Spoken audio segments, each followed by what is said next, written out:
اعوذ باللہ من الشیطان الرجیم بسم اللہ الرحمن الرحیم۔ خواتین و حضرات السلام علیکم ورحمۃ اللہ وبرکاتہ۔ آج کے درس قرآن میں آپ تمام حضرات کو خوش آمدید کہتے ہیں۔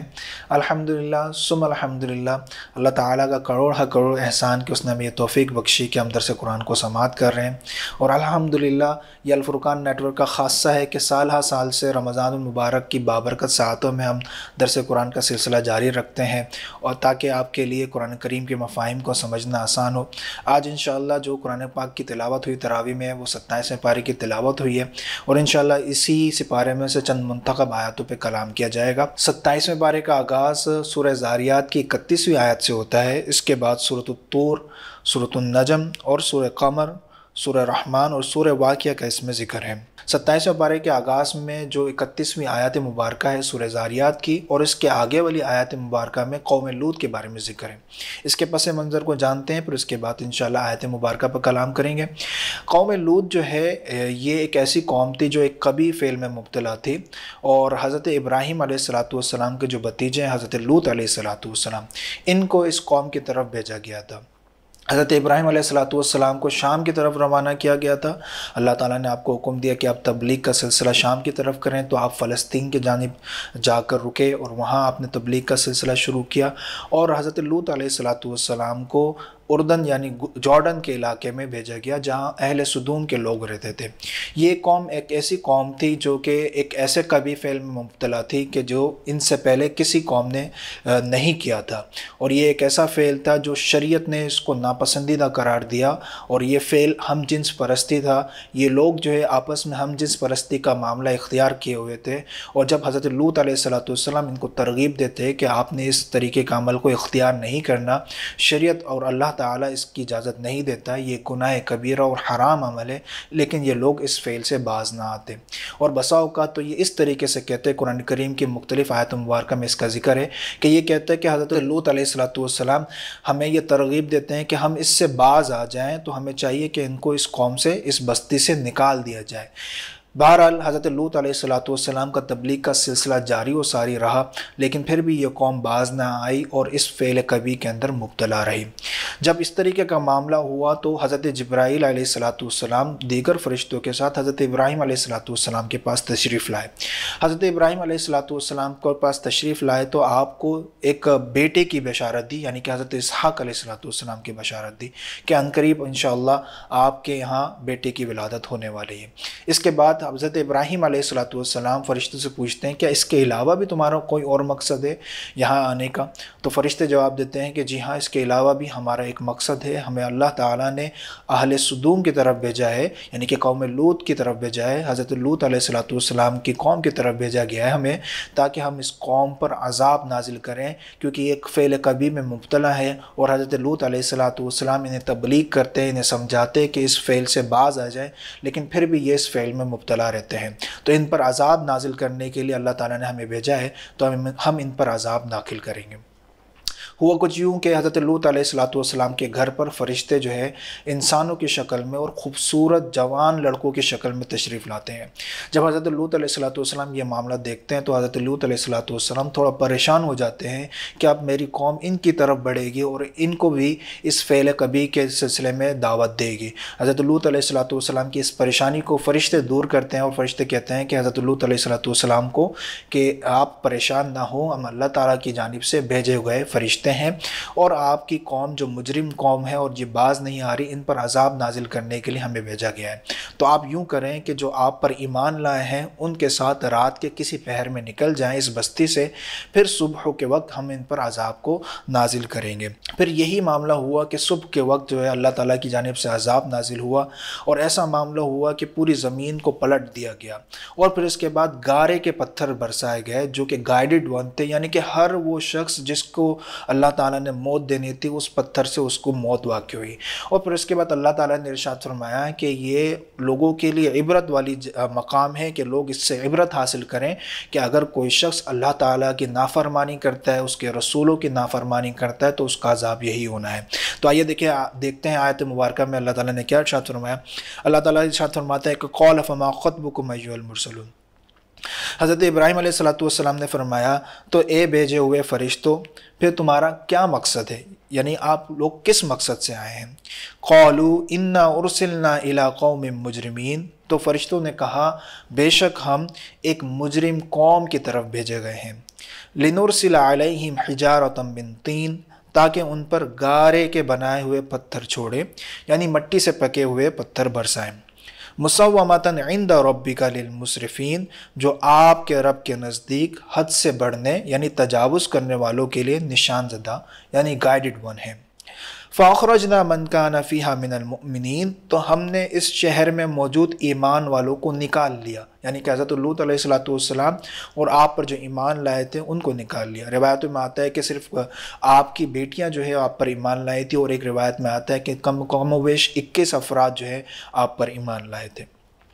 فما وجدنا فیہا غیر بیت من المسلمین، تو ہم نے وہاں ایک ہی گھر مسلمان پایا۔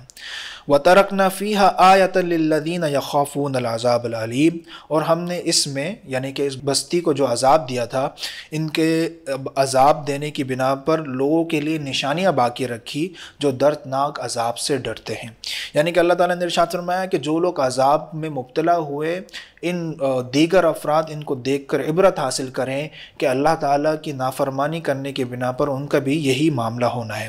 ابن ماجہ کی حدیث مبارکہ ہے کہ نبی کریم صلی اللہ علیہ وسلم نے ارشاد فرمایا کہ مجھے تم پر قوم لوط والے عمل کا سب سے زیادہ خوف ہے۔ اسی طریقے سے سنن الکبریٰ للنسائی میں ہے کہ نبی کریم صلی اللہ علیہ وسلم نے ارشاد فرمایا، بلکہ 3 مرتبہ ارشاد فرمایا، لعن اللہ من عمل عمل قوم لوط، یہ 3 مرتبہ نبی کریم صلی اللہ علیہ وسلم نے ارشاد فرمایا، جس کا معنی یہ ہے کہ اس شخص پر لعنت ہو جو قوم لوط والا عمل کرے۔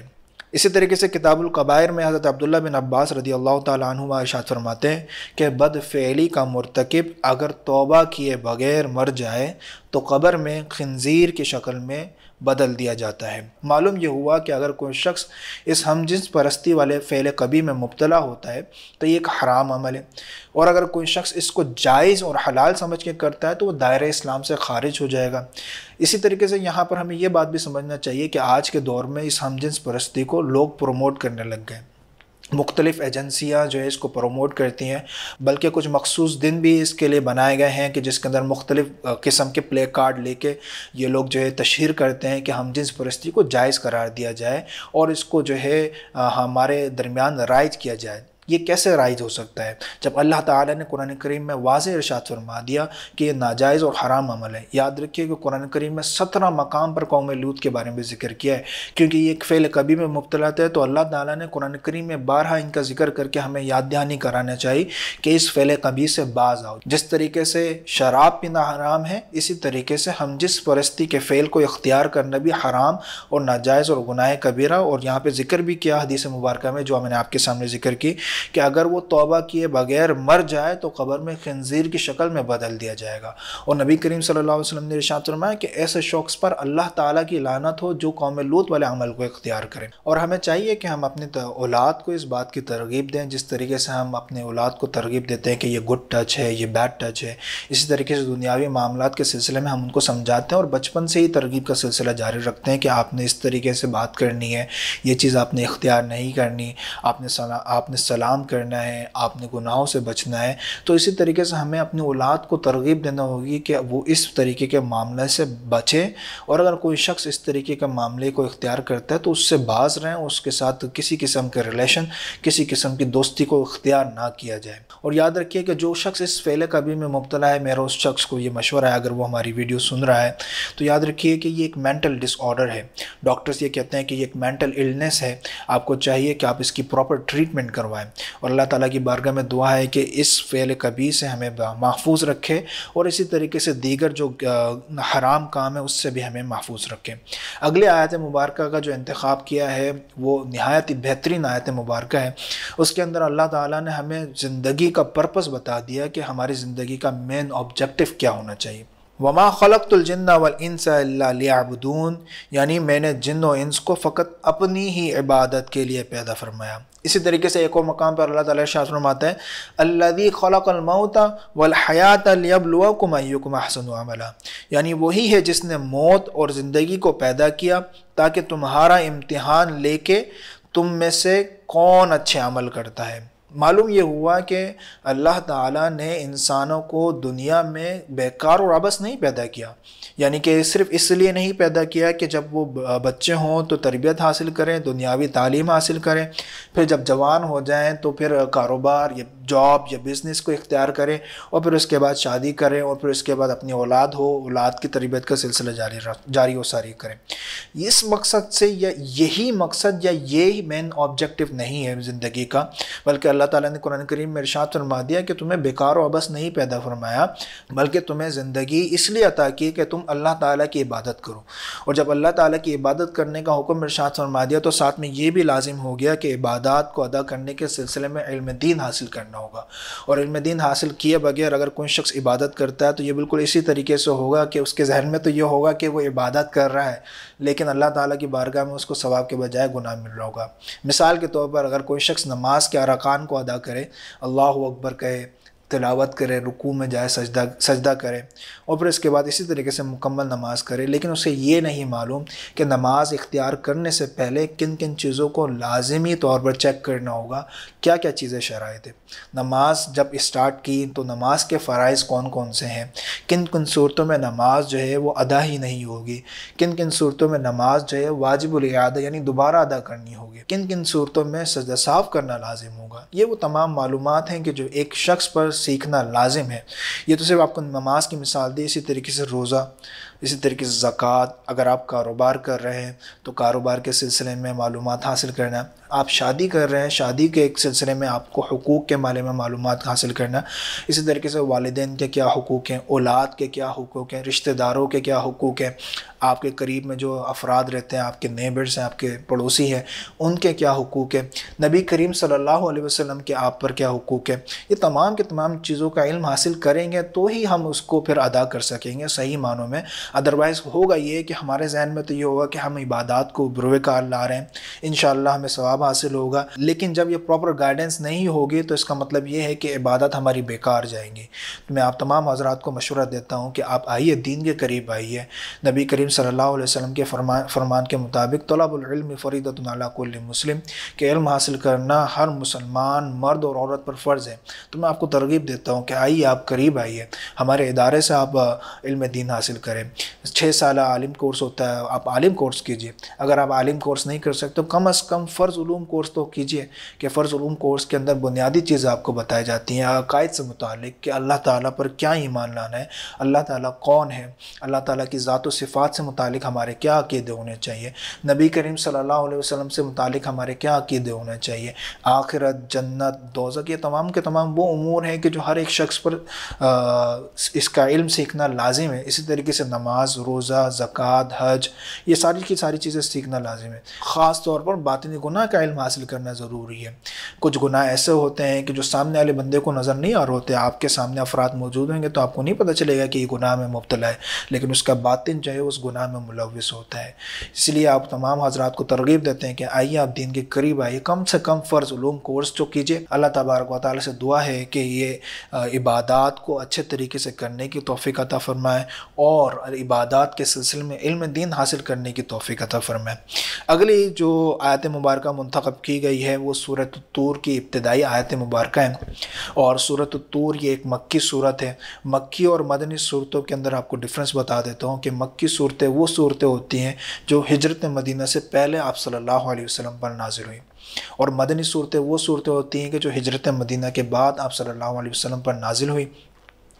اب یہ ضروری نہیں کہ اگر نبی کریم صلی اللہ علیہ وسلم ہجرت مدینہ سے پہلے کسی اور مقام پر ہو، لیٹ سپوز کہ وہ مکے سے باہر ہیں، تو وہ صورت کوئی اور سی صورت کہلائے گی، بلکہ وہ مکی صورت ہی کہلائے گی۔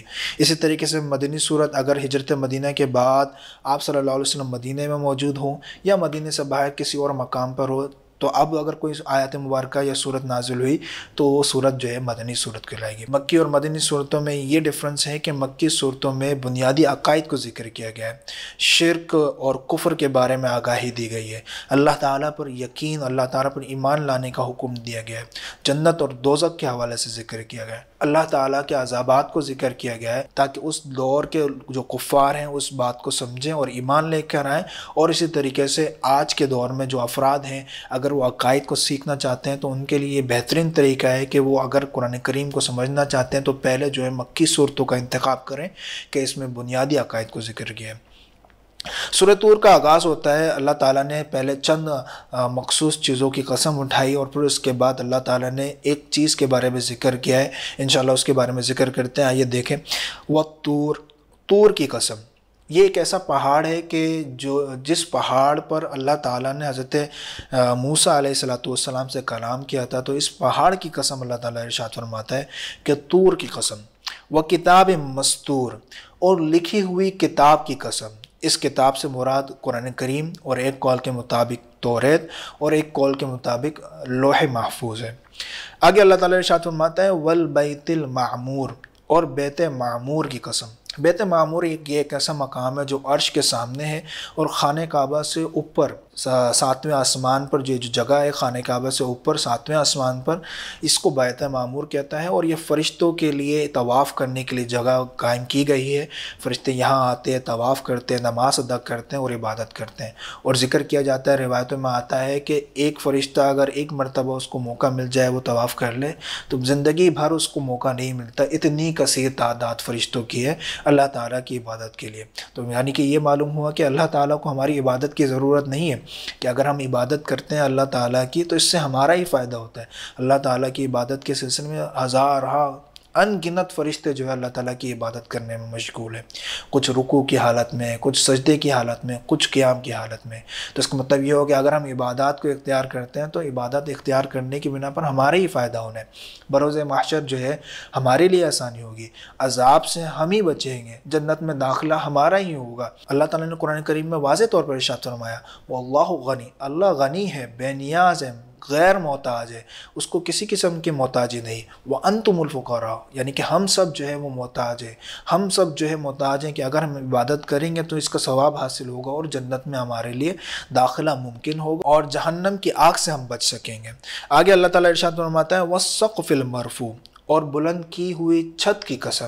اس سے مراد یہ ہے کہ زمین کے لیے جو اللہ تعالیٰ نے آسمان کو چھت بنائی ہے، اللہ تعالیٰ اس کی قسم اٹھاتا ہے۔ پھر اللہ تعالیٰ آگے ارشاد فرماتا ہے والبحر المسجور، اور بڑکائے جانے والے سمندر کی قسم۔ مروی ہے کہ اللہ تعالیٰ قیامت کے دن سمندر کو آگ کر دے گا، اور یہ آگ جو ہے جہنم کی آگ کے ساتھ مل جائے گی اور مزید بڑھ جائے گی۔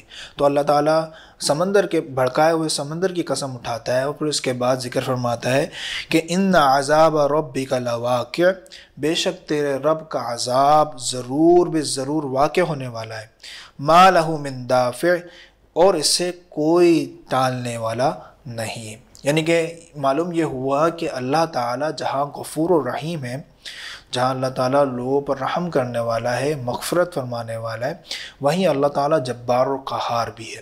اور اللہ تعالیٰ نے قسم کے ساتھ ارشاد فرمایا کہ اللہ تعالیٰ ان لوگوں کو ضرور عذاب دے گا جو کفر و شرک میں مبتلا ہیں۔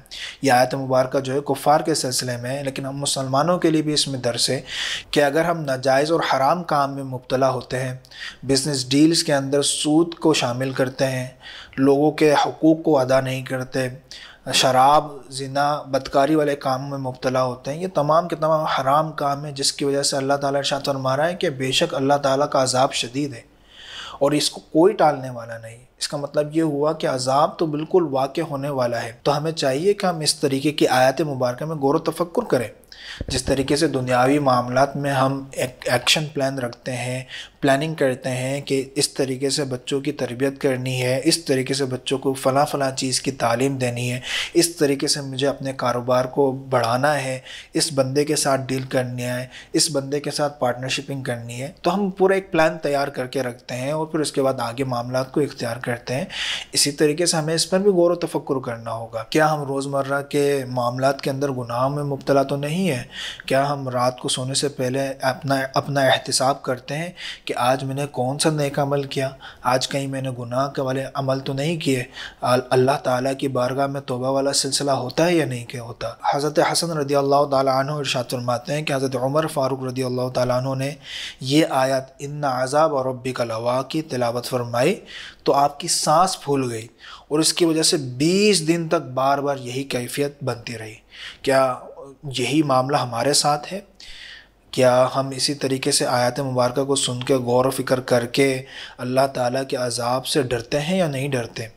یہ ہمیں سوچنا ہوگا۔ عمومی طور پر ایک عام انسان جو ہے فارورڈ میسج جس کی کوئی حقیقت نہیں ہوتی، جس میں ایسی ہی چیزوں کو لکھا ہوتا ہے کہ یہ چیز کرو گے تو آپ کے لیے آسانی ہوگی، یہ چیز نہیں کرو گے تو آپ کے لیے مشکلات کا سامنا ہوگا، اس پر کامل یقین ہوتا ہے اور پھر ان میسیجز کو ہم آگے فارورڈ کر دیتے ہیں۔ لیکن جو اللہ تعالیٰ نے حق اور سچ بیان کیا کہ قرآن کریم میں ذکر فرمایا کہ ان عذاب ربک لواقع، بے شک اللہ تعالیٰ کا عذاب ضرور بے ضرور واقع ہونے والا ہے، اس پر ہمارا کامل یقین نہیں ہے۔ اگر کامل یقین کو ہم اختیار کریں گے تو ہمارے لیے گناہوں سے بچنا بے حد آسان ہو جائے گا۔ اللہ تعالیٰ کی عبادت کے سلسلے میں ہمیں مشکلات کا سامنا نہیں کرنا پڑے گا، لیکن اس سے پہلے آپ نے کوشش کرنی ہوگی، غور و تفکر کرنا ہوگا، اپنا ایک ایکشن پلان بنانا ہوگا۔ اللہ تعالیٰ کی بارگاہ میں دعا ہے کہ جو کچھ ہم نے سنا ہے اگر اس میں کوئی غلطی ہو کوتاہی اسے معاف فرما دیں۔ یاد رکھیے اللہ تعالیٰ نے قرآن کریم میں ارشاد فرمایا ثم لتسألن یومئذ عن النعیم، پھر ضرور بے ضرور ہم تم سے سوال کریں گے اپنی نعمتوں کا جو ہم نے تمہیں دی ہیں۔ اسی طریقے سے اللہ تعالیٰ نے ارشاد فرمایا یا ایھا الذین آمنوا قوا انفسکم واہلیکم نارا، اے ایمان والو بچو جہنم کے عذاب سے اور اپنے اہل والوں کو بھی جہنم کے عذاب سے بچاؤ۔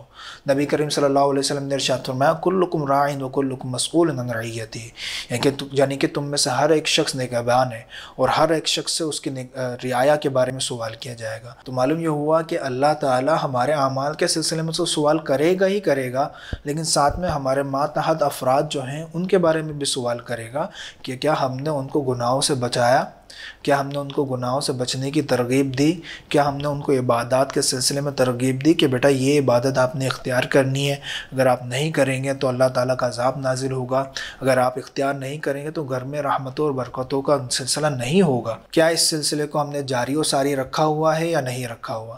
کیونکہ حدیث کے مطابق اللہ تعالیٰ ہم سے سوال کرے گا۔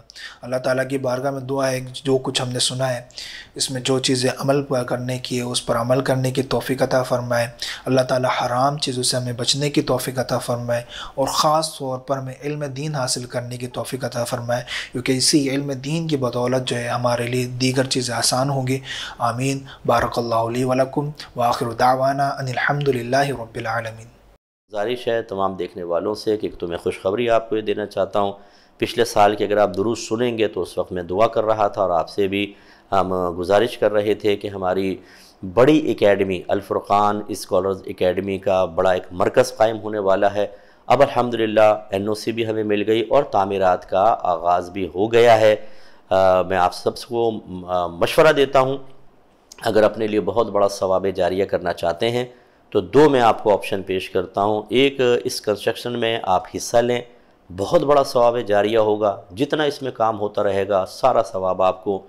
دوسرا، عالم بنائیں، مفتی بنائیں۔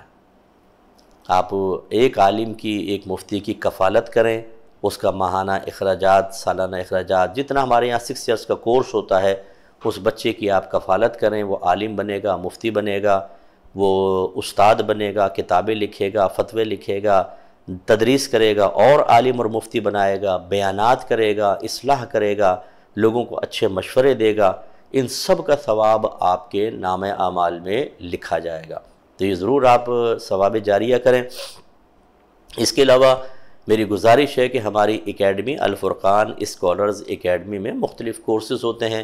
فرض علوم کورس کریں، اس کے علاوہ اگر شارٹ کورسز کرنے ہیں، گروپ میں کرنے ہیں، وہ ہم آپ کو پرووائڈ کر سکتے ہیں۔ اگر آپ نے انڈیویجولی طور پر، انفرادی طور پر ٹیچر کو آپ چاہتے ہیں کہ آپ اس کے ساتھ انوالو ہوں، وہ ہم ٹیچر بھی آپ کو دے دیں گے۔ میل اینڈ فیمیل دونوں کے لیے سہولت موجود ہے۔ اردو میں کرنا چاہتے ہیں، انگلش میں کرنا چاہتے ہیں، یہ بھی ہم آپ کو ٹیچرز پرووائڈ کر سکتے ہیں۔ ضرور قریب آئیے اور علم بڑھائیں، جہالت کا خاتمہ کریں، اپنی آنے والی نسلوں کے بارے میں سوچیں۔ الحمدللہ رب العالمین والصلاة والسلام علی سید الانبیاء والمرسلین اما بعد فاعوذ باللہ من الشیطان الرجیم بسم اللہ الرحمن الرحیم۔ آج انشاءاللہ تعالی سورۃ الحدید کی آیت نمبر 1 سے 6 اور پھر آیت نمبر 11 کی کچھ تفسیر اور اسے حاصل کردہ نکات آپ کی خدمت میں ذکر کیے جائیں گے۔ اللہ تعالیٰ ارشاد فرماتا ہے سبح للہ ما فی السماوات والارض وہو العزیز الحکیم۔ تسبیح کرتی ہے اللہ تعالیٰ کی ہر وہ چیز جو آسمانوں میں اور زمین میں ہے، اور وہ غالب حکمت والا ہے۔ یہ جتنی بھی آیات ہیں تقریباً اس میں اللہ تبارک و تعالیٰ کی صفات کا ذکر ہے، اس کی قدرت کا ذکر ہے، اس کی عظمت کا ذکر ہے، اور اس سے اللہ تبارک و تعالیٰ کی مزید معرفت حاصل ہوتی ہے۔ ایک علم ہوتا ہے، ایک معرفت ہوتی ہے۔ علم کسی چیز کے اجمالی بیان کو کہتے ہیں، یعنی بغیر تفصیل کے اگر کچھ علم حاصل ہوتا ہے یا معلومات حاصل ہوتی ہیں اس کو علم کہتے ہیں، اور اگر بالتفصیل کسی شے کے بارے میں ہم جان لیتے ہیں تو اس کو کہتے ہیں اس شے کی ہمیں معرفت حاصل ہو گئی۔ اللہ تبارک و تعالیٰ کے بارے میں اکثر ہماری معلومات علم کے درجہ تک رہتی ہیں، معرفت الہی تک عمومی طور پر نہیں پہنچ پاتی۔ ہمیں قرآن پڑھنا چاہیے، حدیث پڑھنا چاہیے، غور و تفکر کرنا چاہیے، اپنی حد تک باقی علماء کی تفاسیر، علماء کے بیانات سے اس معرفت الہی میں اضافہ کرنا چاہیے۔ اس کے بہت سے بینیفٹس ہیں جو انشاءاللہ آخر میں عرض کروں گا۔ تو ایک اللہ تعالیٰ نے یہ دعویٰ فرمایا کہ تسبیح کرتی ہے۔ تسبیح کا مطلب سبحان اللہ، اللہ کی پاکی بیان کرنا، اللہ کی تعریف کرنا۔ یہ اللہ کی تعریف کرتی ہے کون؟ ہر وہ شے جو آسمانوں اور زمین میں ہے۔ اس کا مطلب ہے کہ تسبیح کر رہی ہے، وہ یقیناً کر رہی ہے، لیکن آپ کو مجھے معلوم نہیں چلتا، کیونکہ اللہ تبارک و تعالیٰ نے اس تسبیح اور ہماری سماعت کے درمیان ایک پردہ قائم کیا ہوا ہے۔ کہتے ہیں کہ کسی نبی نے اللہ تبارک و تعالیٰ کی بارگاہ میں عرض کی، یا رب کریم سب چیزیں تیری تسبیح اور پاکی بیان کرتی ہیں، مجھے وہ آواز سنا دے۔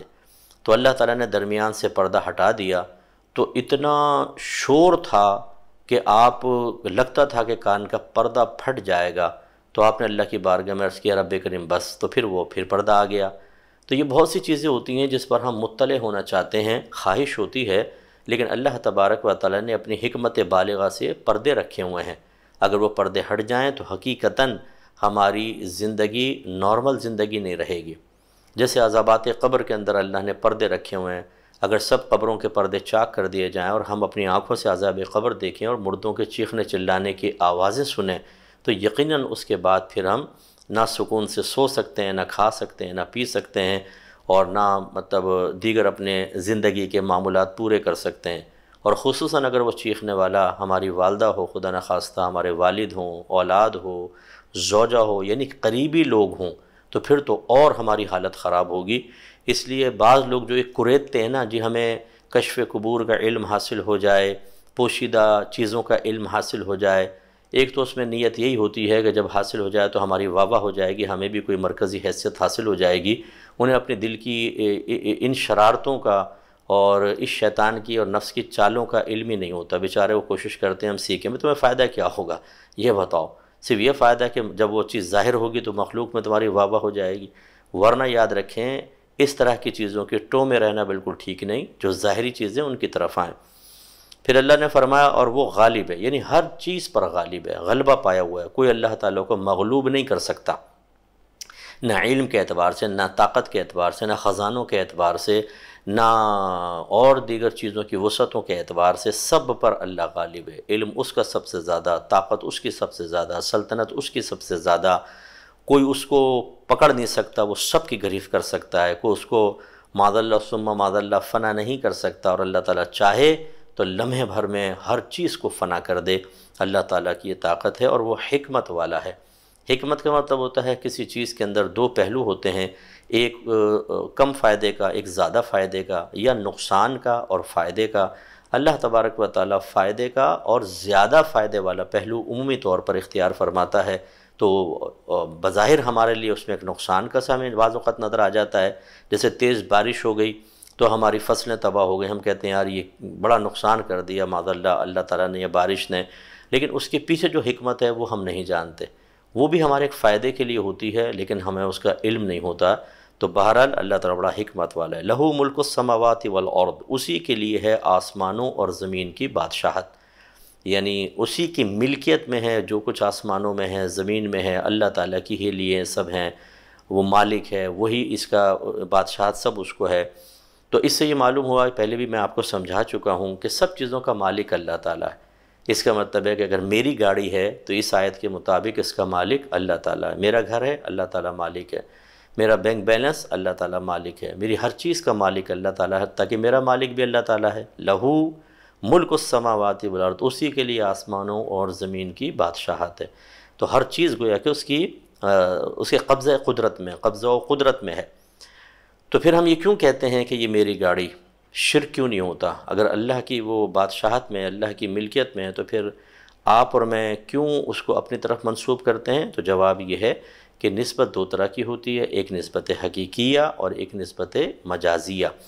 اللہ تبارک و تعالیٰ چونکہ مالک ہے، حقیقی مالک اسے کہتے ہیں یا اصلی مالک اسے کہتے ہیں کہ ترتیب کے اعتبار سے اگر دیکھیں تو سب سے پہلے اس کو ملکیت حاصل ہو، سب سے زیادہ اس کو ملکیت حاصل ہو، تو وہ مالک حقیقی بھی کہلائے گا، مالک اصلی بھی کہلائے گا۔ اس کی طرف جب ہم منسوب کریں گے تو وہ ملک نسبت حقیقیہ ہوگی یا نسبت حقیقیہ ہوگی۔ اگر ملک کی بات ہے تو پھر جب ملک اس کی طرف منسوب کریں گے تو اس نسبت کو کہیں گے نسبت حقیقیہ۔ اور پھر اس کے بعد جو دوسرا ہوتا ہے وہ پھر فروعی طور پر ہوتا ہے یا مجازی طور پر ملکیت ہو کہلاتی ہے، یا مجازی طور پہ وہ مالک ہوتا ہے جو بعد میں آتا ہے ترتیب کے اعتبار سے۔ اس اعتبار سے دیکھیں کہ حقیقی مالک اللہ تعالیٰ اور ہم مجازی طور پہ مالک ہیں، ہماری ملکیت عارضی ہے اس کی دائمی ہے، لیکن منسوب دونوں کی طرف کر سکتے ہیں۔ اللہ بھی مالک ہے، اس گاڑی کا کون مالک ہے؟ میں مالک ہوں۔ تو کیا یہ شرک ہوگا؟ یقیناً نہیں ہوگا۔ بس یہ سمجھ لیجئے کہ بعض اوقات اسی طرح ہم کسی چیز کی نسبت اللہ کے ساتھ ساتھ رسول کی طرف بھی کر رہے ہوتے ہیں، اولیاء کرام کی طرف بھی کر رہے ہوتے ہیں، لیکن ہمارے ذہن میں یہ ہوتا ہے کہ حقیقی طور پر اللہ کی طرف نسبت ہے، مجازی طور پر ان کی طرف ہے۔ مثال کے طور پر کھانا کھلانے والا کون ہے؟ پلانے والا کون ہے؟ میرا رب۔ لیکن کیا ہم یہ نہیں کہتے کہ چودھری صاحب نے آج سب کو، پورے گاؤں کو کھانا کھلایا، ان صاحب نے پوری محفل والوں کو پانی پلایا، تو کھانا کھلانے پلانے والا تو اللہ تعالیٰ ہے؟ پھر یہ شرک ہوا کہ نہیں ہوا؟ تو اچھی طرح یاد رکھیں کہ جب ہم اللہ رسول کی طرف کوئی چیز منسوب کر دیتے ہیں، اس سے اس وقت تک شرک نہیں ہو سکتا جب تک کہ ہم رسول کو اللہ تعالیٰ کی مثل نہ سمجھیں، اور جس طرح نسبت اللہ کی طرف کی اسی کی طرح نسبت رسول کی طرف نہ سمجھیں، تب تک شرک نہیں ہوتا ہے۔ اگر صرف نسبت کرنے سے شرک ہو جاتا، مثال کے طور پہ اگر میں یہ کہتا ہوں مجھے اللہ نے غنی کر دیا، پھر میں ایک ٹائم میں کہتا ہوں مجھے میرے نبی نے غنی کر دیا، اب آپ کہیں تو شرک ہو گیا۔ بھائی فرق ہے نا، اللہ تعالیٰ کا غنی کرنا حقیقی طور پر ہے اور نبی کریم کا مجازی طور پر ہے، نسبت کا فرق۔ اس نسبت کی وجہ سے جب دیگر معاملات میں ہم شرک کی نفی کر رہے ہیں تو پھر یہاں پر شرک کا اصرار کیوں؟ ذرا سمجھنے والی بات ہے، سمجھیں اس چیز کو۔ یحیی و یمیت، وہ زندہ کرتا ہے اور موت دیتا ہے، یعنی حقیقی طور پہ اللہ ہی زندہ کرتا ہے، حقیقی طور پہ اللہ ہی موت دیتا ہے۔ لہذا اگر کسی نے کسی بھی طریقے سے کسی شے کو، جیسے حضرت عیسیٰ علیہ السلام ارشاد فرماتے ہیں کہ میں پرندوں کی مورتی بناتا ہوں مٹی سے اور پھونک مارتا ہوں تو وہ اڑنے والا پرندہ بن جاتی ہے، تو یہ بظاہر زندگی کس نے دی؟ عیسیٰ علیہ السلام نے، لیکن حقیقتاً کس نے دی؟ میرے رب نے دی، اور عیسیٰ علیہ السلام اس کو اپنی طرف منسوب کر رہے ہیں، میں زندہ کرتا ہوں۔ تو اس کا مطلب ہوا کہ یہاں پر بھی نسبت حقیقیہ اور نسبت مجازیہ کا استعمال ہے، لہٰذا اس کو شرک نہیں کہا جائے گا۔ تو وہ زندہ کرتا ہے۔ اس طرح ہم کہتے ہیں فلاں شخص نے فلاں کو مار دیا، حالانکہ مارنے والا تو اللہ تعالیٰ ہے، موت دینے والا تو اللہ تعالیٰ ہے۔ آپ یہ لفظ سنتے ہوں گے فلاں نے فلاں کو موت کے گھاٹ اتار دیا، تو بھئی موت تو اللہ تعالیٰ دیتا ہے، پھر آپ نے اس کی طرف منسوب کیوں کیا؟ تو کیا اس کو اللہ کے برابر سمجھ کے کیا اس نے کہ اللہ چاہے نہ چاہے موت دے سکتا ہے؟ ایسا کسی کا ارادہ نہیں ہوتا۔ اس کا مطلب ہے کہ اس ارادے کا لحاظ کر کے اگرچہ ہم منسوب کر رہے ہیں کہ اس نے مارا ہے، لیکن پھر بھی شرک ثابت نہیں ہوگا، کیونکہ الفاظ سے اگر بظاہر شرک ثابت ہو رہا ہو تو ہمارے ذہن میں جو صحیح عقیدہ ہے، ہماری سوچ اور فکر ہے، جس وجہ سے ہم یہ جملہ کہہ رہے ہیں، اس کی بنیاد پر شرک کی نفی ہو جاتی ہے۔ تمام بھائی بہن اچھی طرح اس کو یاد رکھیں، وَهُوَ عَلَى كُلِّ شَيْءٍ قَدِيرٌ، اور وہ ہر شے پر قادر ہے۔ شے کا اطلاق، لفظ شے کا اطلاق جو ہوتا ہے، کبھی تو موجود پر ہوتا ہے، جو بھی موجود ہے اس کو شے کہہ دیتے ہیں۔ اس اعتبار سے اللہ تعالیٰ بھی شے ہے کہ اللہ بھی موجود ہے، ہم بھی موجود ہیں۔ لیکن ایک لفظ شے کا خاص استعمال ہوتا ہے، وہ صرف ممکن کے لیے ہوتا ہے۔ ممکن اس چیز کو کہتے ہیں کہ جو پہلے نہیں تھی بعد میں پیدا ہوئی، اس کو کہتے ہیں ممکن۔ اسی کو ممکن کو حادث بھی کہتے ہیں، اسی کو مخلوق بھی کہتے ہیں، اسی کو مقدور بھی کہتے ہیں، یاد رکھیے گا۔ تو جب اللہ تعالیٰ فرما رہا ہے، اب یہاں پر شے سے مراد کیا ہے، موجود ہے یا ممکن؟ تو ممکن مراد ہے یہاں پر، کہ اللہ تعالیٰ ہر ممکن پر قادر ہے۔ یہ پہلے بھی میں آپ کو سمجھا چکا ہوں کہ اس کا مطلب کیا ہے، کہ اللہ تعالیٰ کی قدرت ممکنات کو شامل ہے۔ تو پھر کسی کی نفی ہے؟ جی، محالات کی نفی ہے، کہ اللہ تعالیٰ کی قدرت محال کو شامل نہیں ہے، یعنی محال مارز وجود میں نہیں آ سکتا۔ محال وہ چیزیں ہوتی ہیں جن کا وجود میں آنا ممتنع ہو، ناممکن ہو، جیسے دوسرا خدا یا اتنا بڑا پتھر جس کو اللہ بھی نہ اٹھا سکے، یہ محال کہلاتا ہے، اور محال تحت قدرت نہیں آتا۔ قدرت کے تحت صرف ممکنات آتی ہیں، جو چیزیں مارز وجود میں آ سکتی ہیں۔ اس کا جواب میں دے چکا ہوں کہ اگر کوئی یہ اعتراض کرے کہ اس طرح تو اللہ تعالیٰ کی قدرت ناقص رہ جائے گی، تو ہم کہتے ہیں کہ نہیں، ناقص نہیں، قدرت اپنے مقام پہ کامل ہے۔ نقص اس محال میں ہے کہ وہ تحت قدرت آنے کی صلاحیت نہیں رکھتا۔ جیسے میرے نبی کریم صلی اللہ علیہ وسلم کی تبلیغ انتہائی کامل تھی، لیکن ابو جہل اور ابو لہب ایمان نہیں لائے، تو قصور ان میں تھا۔ تبلیغ دین میں یا فیض رسول کے اندر کوئی کمی یا نقص نہیں تھا، یہ ذہن میں رکھیں۔ وَهُوَ الَّذِي خَلَقَ السَّمَاوَاتِ وَالْأَرْضَ فِي سِتَّةِ أَيَّامٍ، اور وہ ذات ہے جس نے پیدا کیا آسمانوں اور زمین کو 6 دن میں۔ اب یہ فلاں تھیوری، بنگ بینگ تھیوری اور فلاں تھیوری اور فلاں، اس کے تحت یہ لوگ سمجھتے ہیں کہ جی اچانک خود ایک دھماکہ ہوا اور یہ کائنات وجود میں آ گئی۔ ایسا نہیں ہے۔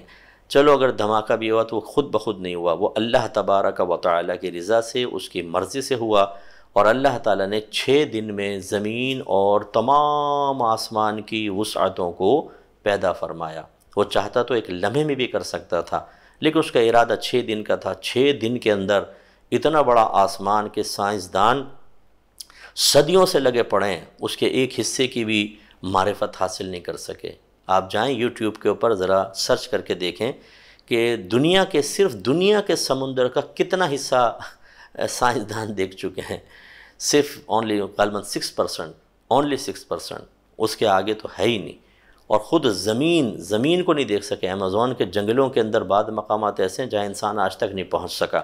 یہ اللہ تعالیٰ نے ہمیں ہماری عاجزی اور اوقات یاد دلا دی ہے کہ ہم کتنی سائنسی ترقی کر جائیں، اپنی زمین تک پر ہم پوری ارتھ کے اوپر ایک ایک چپے پہ نہیں پہنچ سکے، تو کائنات کی وسعتوں کا عالم کیا ہے، کہاں پہنچ سکیں گے؟ تو یہ سب اللہ نے بنایا صرف 6 ڈیز میں۔ زمین، آسمان، چاند، ستارے، آپ جانتے ہیں کہ یہ سولر سسٹم ہے، ایک ہمارا سولر سسٹم ہے، پھر بہت سارے سولر سسٹم جہاں پر ہوتے ہیں اس کو گلیکسی کہتے ہیں۔ تو ہماری یہ گلیکسی، اس جیسی لاکھوں گلیکسیز موجود ہیں۔ گلیکسیز ملتی ہیں تو کرسٹل بنتا ہے، پھر بہت سارے لاکھوں کرسٹلز ہیں، وہ ملتے ہیں تو ایک یونیورس، اور لاکھوں یونیورس ہیں۔ تو یعنی سائنسدان بھی یہ کہہ رہے ہیں کہ آسمان مسلسل پھیلتا چلا جا رہا ہے، کیونکہ وہ مشاہدہ کر رہے ہیں بڑی بڑی دوربینوں سے کہ ایک چیز ایک مقام پر تھی اور کچھ ایک مہینے بعد وہ بہت دور مقام پہ چلی جاتی ہے، وسعت پیدا ہوتی چلی جا رہی ہے۔ اور بلیک ہولز تو موجود ہیں، آپ جانتے ہیں، وہ جو اس کی چیز قریب آتی ہے، گریوٹی اتنی پاورفل ہے کہ اس کو کھینچ لیتی ہے۔ اس کے باوجود کائنات اپنی جگہ قائم ہے، اس کی وسعتوں کا اندازہ نہیں کر سکتے ہیں۔ تو اتنی بڑی کائنات اور پتہ نہیں کتنی چیزیں جو ہماری نالج میں نہیں ہیں، وہ اللہ نے صرف 6 دن کے اندر بنائیں۔ ثم استوى علی العرش، پھر وہ اس نے عرش پر استوا فرمایا۔ استوا کے 2 معنی ہیں، ایک حقیقی، ایک مجازی۔ حقیقی معنی تو یہ کسی چیز پر بیٹھ جانا۔ تو ہم جو علماء اہل سنت ہیں، اکابرین اہل سنت ہیں، صحابہ کرام اس میں سب شامل ہیں، سب بڑے بڑے بزرگان دین، وہ اسی کے قائل ہیں کہ چونکہ اللہ تبارک و تعالیٰ جسمانیت سے اور جگہ سے پاک و صاف ہے، اس لیے ایسا نہیں ہے کہ ایک عرش ہے تو اللہ تعالیٰ اس پر آ کر بیٹھ گیا، معاذ اللہ ثم معاذ اللہ۔ جب عرش نہیں تھا تو اللہ تعالیٰ کہاں تھا؟ بس جہاں تھا اب بھی ویسے ہی ہے، اس میں کوئی تغیر و تبدل پیدا نہیں ہوتا ہے۔ تو لہٰذا اس کا حقیقی معنی تو اللہ کے لیے ثابت نہیں ہو سکتا۔ لیسا کمثلہ شیء، اللہ نے فرمایا کوئی شے اللہ کی مثل نہیں ہے، تو پھر ہم بھی اللہ کی مثل نہیں ہیں۔ اور ہماری شان کیا ہے کہ ہم ایک جگہ پر بیٹھ سکتے ہیں، ایک جگہ پر قائم ہو سکتے ہیں، ہمارا ایک جسم ہے۔ جسم کسے کہتے ہیں؟ جو لمبائی چوڑائی گہرائی میں تقسیم کو قبول کرے۔ اور اللہ کیا فرما رہا ہے؟ لیسا کمثلہ شیء، اللہ کی مثل کوئی شے نہیں ہے، اس کا مطلب اللہ کی مثل نہیں ہے۔ جب اللہ کی مثل نہیں ہے تو ہمارا جسم اللہ کا نہیں ہوگا، ہمارے لیے جگہ اللہ کے لیے نہیں ہوگی، ہمارے لیے کوئی مطلب سائڈس جو ہیں آگے پیچھے دائیں بائیں اوپر نیچے اللہ تبارک و تعالیٰ کے لیے یہ نہیں ہوں گی، تو لہٰذا یہاں حقیقی معنی تو مراد نہیں ہو سکتا۔ پھر دوسرا ہے مجازی معنی جو ہم مراد دیتے ہیں، یعنی اللہ تعالیٰ نے اپنی خصوصی توجہ فرمائی عرش الہی پر، عرش کے اوپر۔ اب وہ کیا توجہ تھی، کیوں تھی، وہ الگ بات ہے، خصوصی توجہ فرمائی۔ اس کو یوں بھی کہا جا سکتا ہے اس نے اپنی شان کے لائق عرش پر استوا فرمایا، شان کے لائق۔ اب وہ شان کے لائق کیا تھا؟ کیونکہ جو ہماری شان ہے وہ علیحدہ ہے، اللہ تعالیٰ کی علیحدہ ہے، تو یوں محتاط الفاظ میں اس کو ذکر کیا جائے گا۔ یعلم ما یلج فی الارض، وہ جانتا ہے جو چیزیں زمین میں داخل ہوتی ہیں، وما یخرج منہا، اور جو زمین سے باہر نکلتی ہیں۔ داخل کون ہوتی ہیں؟ ہزاروں کیڑے مکوڑے داخل ہوتے ہیں۔ اس طرح لوگ مرتے ہیں وہ قبروں کے اندر داخل کیے جاتے ہیں، اسی طرح بارش کا پانی پڑتا ہے وہ زمین کے اندر داخل ہو جاتا ہے۔ ہر چیز کو اللہ تعالیٰ جو زمین میں داخل ہوتی ہے اس کو جانتا ہے، اور جو زمین سے نکلتی ہے، کیڑے مکوڑے نکلتے ہیں زمین سے، ہزاروں چیونٹیاں اور دیگر حشرات الارض، اور اسی طرح پودے زمین سے نکلتے ہیں، بیج زمین سے نکلتے ہیں پودوں کے ساتھ ساتھ، یہ سب اللہ تعالیٰ جانتا ہے۔ اس سے اس کی علمی وسعت کا اندازہ ہوتا ہے کہ وہ ایک ایک ذرے کا علم رکھتا ہے۔ وما ينزل من السماء وما يعرج فيها، اور وہ اسے بھی جانتا ہے جو اترتا ہے آسمان سے اور جو چڑھتا ہے آسمان میں، یعنی تمام فرشتے۔ اسی طرح اللہ کی جو نعمتیں ہیں، اللہ کے احکام ہیں، وہ سب جانتا ہے، جو اترتی ہیں، اور جو چڑھتی ہیں وہ فرشتے اوپر چڑھتے ہیں۔ اسی طریقے سے ہمارے نامہ اعمال اللہ تعالیٰ کی بارگاہ میں چڑھتے ہیں، تو یہ سب جو بھی چڑھتی ہے اترتی چیز، ہر چیز کو اللہ تعالیٰ جانتا ہے۔ اس سے اللہ تعالیٰ نے اپنی علمی وسعت کی طرف اشارہ فرمایا۔ وَهُوَ مَعَكُمْ أَيْنَمَا كُنْتُمْ، اور وہ اے لوگو وہ تمہارے ساتھ ہوتا ہے، تم جہاں کہیں ہو۔ آپ اندازہ کریں، ساتھ ہونے کا مطلب جسمانی معیت نہیں ہے، اپنے علم اور قدرت کے اعتبار سے کوئی چیز اللہ پر مخفی نہیں رہتی۔ ہم جہاں جاتے ہیں اللہ تبارک و تعالیٰ کے علم میں اس کی گویا کہ نگاہوں کے سامنے ہوتے ہیں۔ یہ اچھی طرح یاد رکھیں، ہم زمین کے اندر چلے جائیں، آسمانوں کی وسعتوں میں چلے جائیں، کمرے کے اندر بند کر کے کنڈی لگا لیں، کہیں پر بھی چلے جائیں، اللہ کے علم سے باہر نہیں نکل سکتے۔ اس کا مطلب یہ ہوا کہ جو چھپ کر گناہ کرتا ہے اور یہ سمجھتا ہے مجھے کسی نے نہیں دیکھا، تو ہو سکتا ہے کسی نے نہ دیکھا ہو لیکن آپ کے رب نے ضرور دیکھا ہوتا ہے، اس کی نگاہوں سے کوئی اوجھل نہیں ہو سکتا۔ اس لیے جو نوجوان اپنے کمرے کی کنڈی اندر سے لگا کر اور غلط کام کر رہے ہوتے ہیں، یا بے تکلف دوستوں کے درمیان اس اطمینان کے ساتھ کام کرتے ہیں کہ میرے ماں باپ نے تو نہیں دیکھا، تو کاش اللہ کی عظمت کو کچھ تو ماں باپ کی عظمت سے زیادہ سمجھتے۔ وہ عورتیں جو شوہر کے ساتھ خیانت کی مرتکبہ ہو رہی ہیں، وہ یہ سوچتی ہیں کہ شوہر کو نہیں معلوم، اللہ کو تو معلوم ہے نا، اللہ سے زیادہ خوف کرنا چاہیے۔ تو اللہ نے واضح فرما دیا تم جہاں کہیں ہو اللہ تبارک و تعالیٰ تمہارے ساتھ ہے، یعنی علم کے اعتبار سے، قدرت کے اعتبار سے۔ علم کے اعتبار سے کہ وہ آپ کی ایک ایک ایکٹیویٹی کو جانتا ہے، کوئی چیز اوجھل نہیں رہتی، اور یہ اس کا کمال ہے۔ یہ خطاب تو ہر ایک کے ساتھ ہے نا۔ اس وقت اگر کراچی کے اندر 3 کروڑ کی آبادی ہے، فرض کر لیں، اور ایک آدمی دائیں جا رہا ہے، کوئی بائیں جا رہا ہے، کوئی کام کر رہا ہے، کوئی سوچ رہا ہے، کوئی کھا رہا ہے، کوئی پی رہا ہے، کوئی اپنی کاروبار پہ نکل رہا ہے، کوئی کسی سے لڑ رہا ہے، کوئی فوت ہو رہا ہے، جنازے میں شریک ہے، کوئی جنازے کی نماز پڑھ رہا ہے، کوئی 5 وقت نماز پڑھ رہا ہے، ایک ایک فرد کو ہم وقت اللہ تعالیٰ جانتا ہے، اور کوئی چیز اللہ کی نگاہ سے نہیں نکلتی، وہ کسی شے سے غافل نہیں ہوتا۔ اگر میں آپ کے سامنے 10 چیونٹیاں ڈال دوں جو متفرق سمت میں چلی جائیں، کوئی یہاں کوئی یہاں کوئی یہاں، اور میں کو ان سب کے بارے میں لکھیں کون کیا کر رہی ہے، تو آپ اور میں نہیں کر سکتے ہیں۔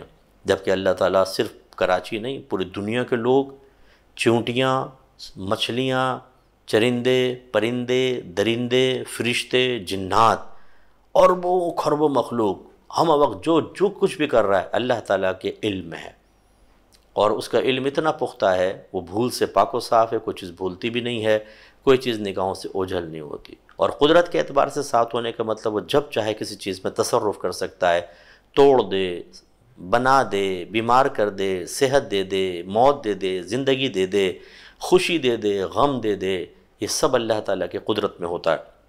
اس سے ہمارے بھائی بہن یہ سوچیں، غور کریں، خاص طور پہ ہماری بہنیں کہ تھوڑی سی دعا مانگی، بیٹی کی شادی نہیں ہوئی، وہی اللہ تعالیٰ کی حکمت بالغہ ہوتی ہے، وہ کہتی ہیں شاید اللہ بھول گیا، پتہ نہیں اللہ سن بھی رہا ہے کہ نہیں سن رہا، اس طرح کے وسوسے آنا شروع ہو جاتے ہیں۔ آپ دیکھیں، اللہ کی عظمت کو ذہن میں رکھیں تو پتہ چلے گا۔ واللہ بما تعملون بصیر، اور اللہ تعالیٰ جو کچھ تم کرتے ہو ان کو دیکھ رہا ہے، جو کچھ بندے کر رہے ہیں اللہ تعالیٰ ان تمام اعمال کو دیکھ رہا ہے بلا تمثیل۔ جیسے آپ کنٹرول روم میں بیٹھے ہوں اور پوری ایک عمارت میں کیمرے لگے ہوں اور آپ کے سامنے مانیٹرز لگے ہوں، تو آپ اس میں دیکھ سکتے ہیں کہ کون کس کمرے میں کیا کر رہا ہے۔ لیکن اللہ کا کمال یہ ہے کہ وہ ان تمام ظاہری ٹیکنالوجیز سے بالکل بے نیاز ہے۔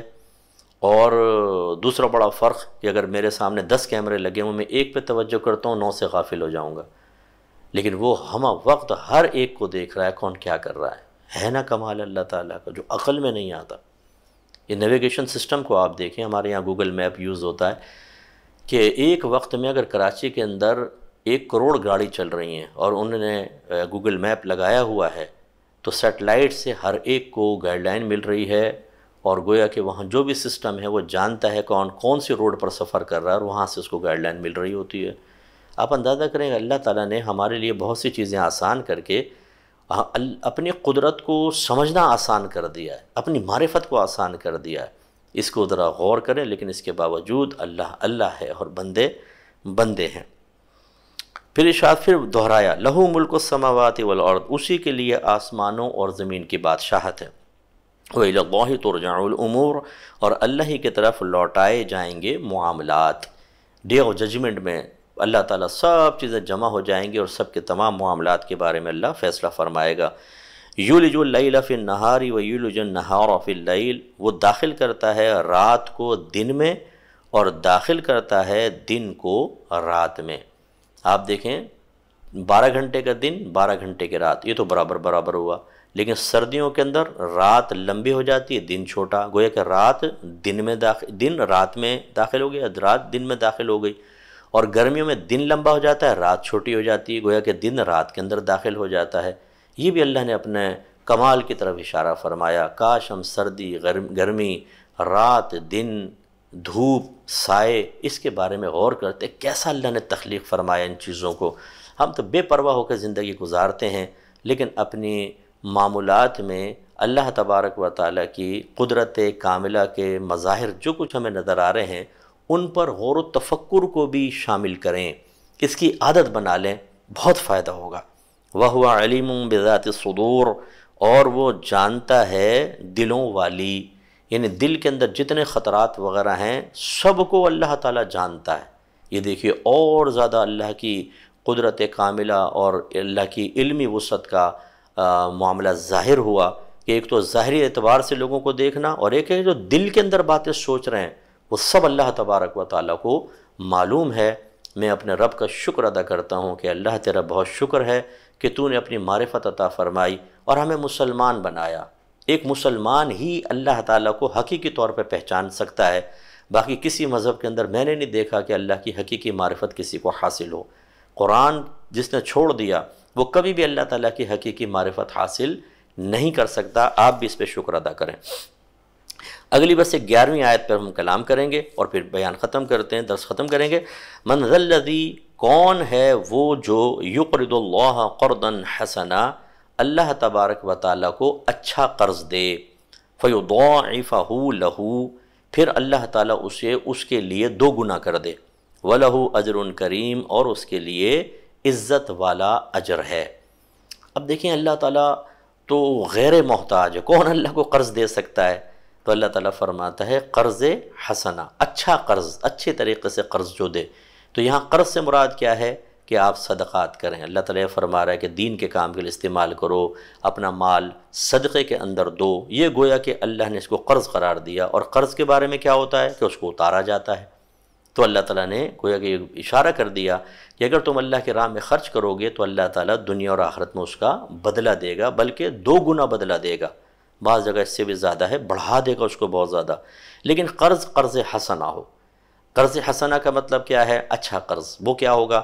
رزق حلال سے صدقہ کیا جائے، قرض جس کو دیا ہے اس پہ احسان نہ جتایا جائے، اس کو تکلیف نہ پہنچائی جائے، اور لوگوں کو دکھا کر نہ دیا جائے اور سنایا نہ جائے بعد میں ہم نے فلاں کو دیا فلاں کو دیا، اخلاص اس کے اندر ہو، تو پھر انشاءاللہ بڑی برکات حاصل ہوں گی۔ میں اپنے تمام دیکھنے والے بھائی بہنوں سے گزارش کرتا ہوں کہ خدا را آپ بھی اللہ کو قرض حسنہ دینے کی کوشش کریں، بلکہ پورے درس کا خلاصہ یہ ہے، پہلی چیز یہ کہ اللہ کی معرفت حاصل کریں۔ جیسے ہم نے اجمالی طور پہ آیات کے روشنی میں کچھ چیزیں ذکر کی، ان کے بارے میں سوچیں، کم از کم جو کھانا آپ کے سامنے اس کے بارے میں سوچا کریں۔ اگر بریانی ہے تو اس میں چاول ہے، گوشت ہے، پانی ہے، پیاز ہے، ٹماٹر ہے، الائچی ہے، گرم مسالہ ہے، مرچیں ہیں، نمک ہے، یہ کہاں سے چلے ہوں گے؟ اگر یہ مرغے کی بریانی تو مرغی کس فارم میں ہوگی، پیاز کہاں اگی ہوئی ہوگی، مرچیں کہاں ہوں گی، پانی کہاں سے چلا تھا، چاول کہاں تھے، پھر کہاں سے وہ چلتے چلتے چلتے دکانوں پہ، دکانوں سے آپ کے گھر پہ، گھر سے ہنڈیا کے اندر، ہنڈیا سے پھر آپ کی پلیٹ میں آپ کے سامنے آئے۔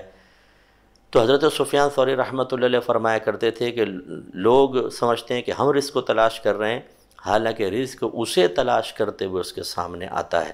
ان پہ بار بار غور و تفکر کیا کریں، ایسی جسمانی نظام کے اوپر غور کیا کریں۔ آپ نے کھانا کھایا اور ختم، بھول گئے، اس کے بعد اندر آٹومیٹک نظام کون چلا رہا ہے؟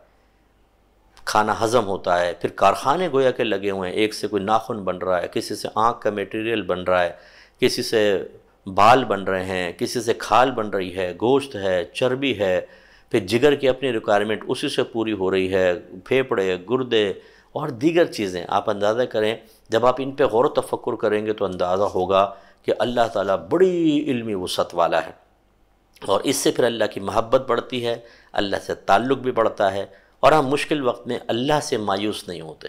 یہ آزما کر دیکھیں، بہت فائدہ ہوگا۔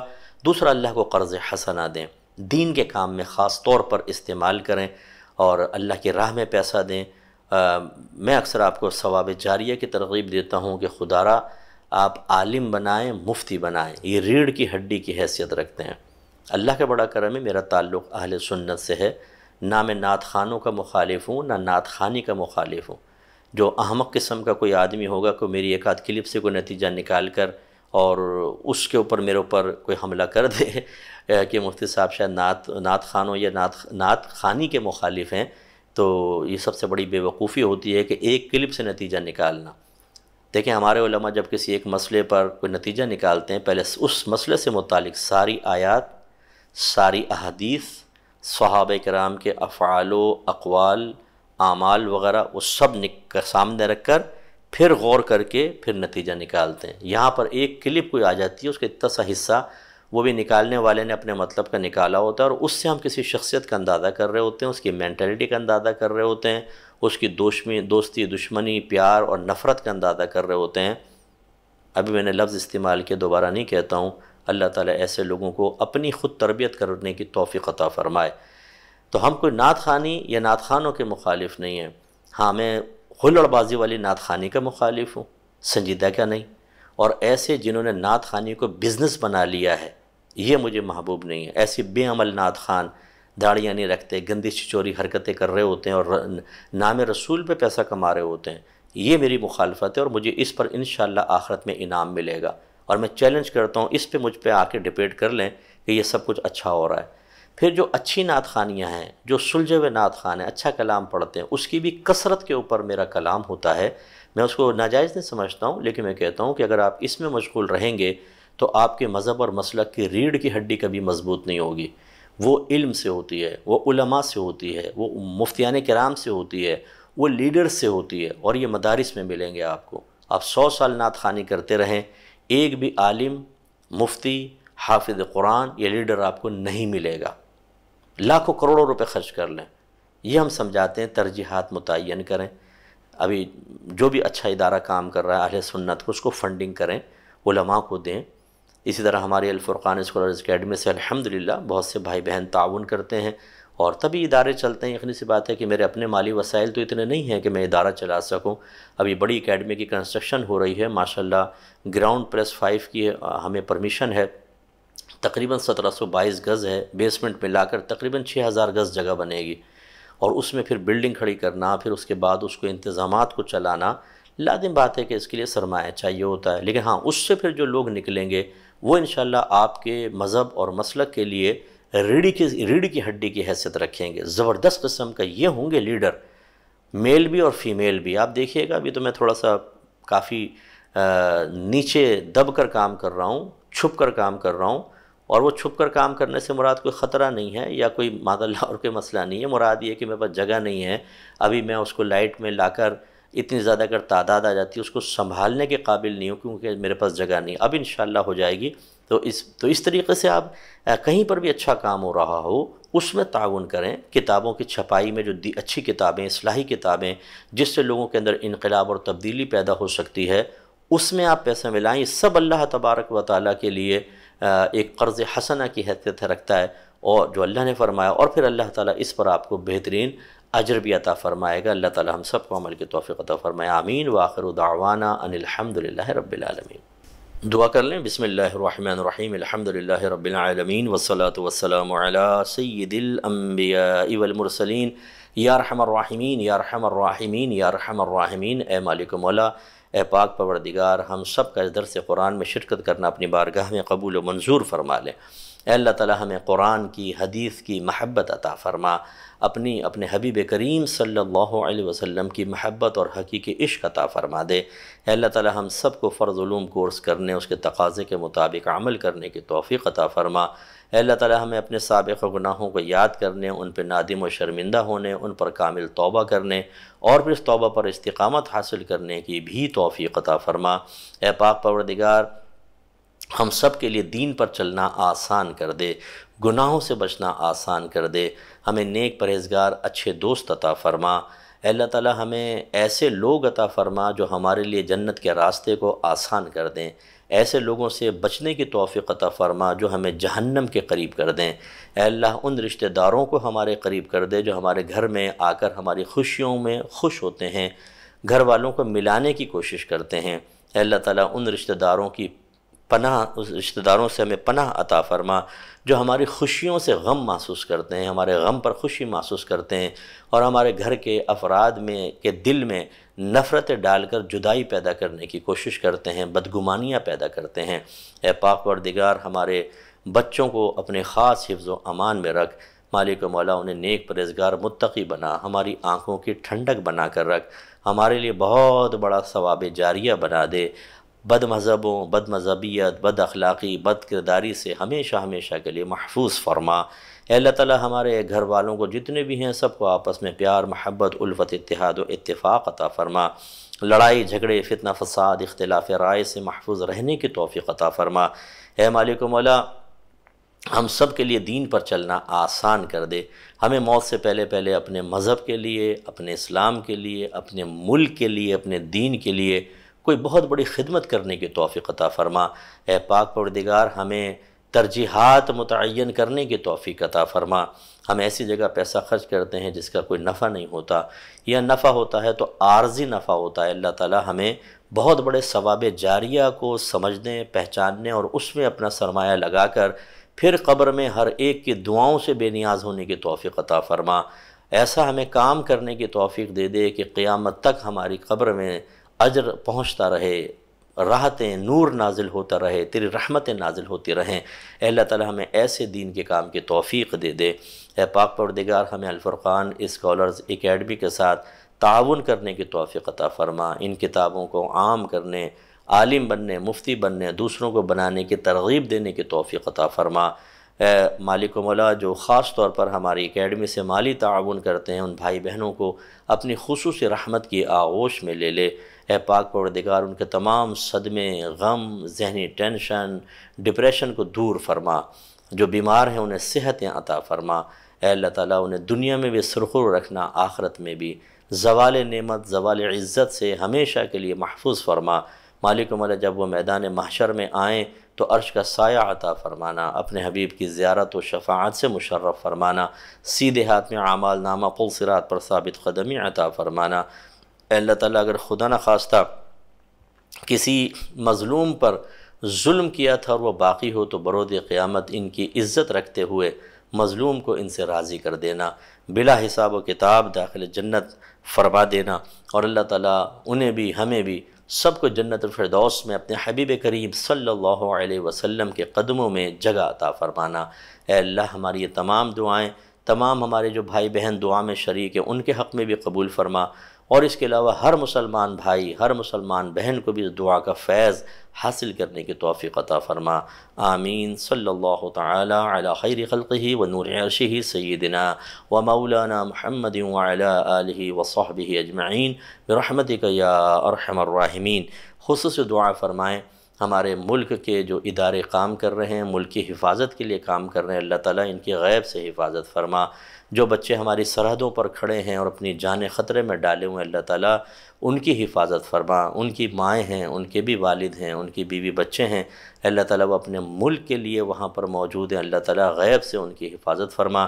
جو ہمارے فوج کے بچے ہیں جو شہید ہوئے، جو پولیس میں ہمارے بچے کام کر رہے ہوتے ہیں، ہمارے بھائی کام کر رہے ہوتے ہیں، ہماری بہنیں کام کر رہی ہوتی ہیں، جو اپنے جرائم کے خلاف جہاد کرتے ہوئے مقام شہادت پر فائز ہوئے، اللہ تعالیٰ ان کی شہادتوں کو قبول فرما، انہیں جنت الفردوس میں اعلیٰ مقام عطا فرمانا۔ اے اللہ ہمارے ملک پاکستان کو استقامت عطا فرما، اسے خارجی اور داخلی ہر قسم کی سازش سے محفوظ فرما۔ دنیا بھر میں جہاں کہیں مسلمان ہیں اللہ تعالیٰ ان کی غیب سے حفاظت فرما، انہیں عزت اور احترام عطا فرما۔ اے مالک مولا مسلمانوں کو عقل کے ناخن لیتے ہوئے آپس میں اتحاد و اتفاق سے رہنے کی توفیق عطا فرما۔ لڑائی جھگڑے فتنہ فساد سے ہم کمزور ہو رہے ہیں، اے اللہ تعالیٰ ہمیں متحد ہو جانے کی توفیق عطا فرما۔ سبحان ربک رب العزت عما یصفون وسلام علی المرسلین والحمد للہ رب العالمین۔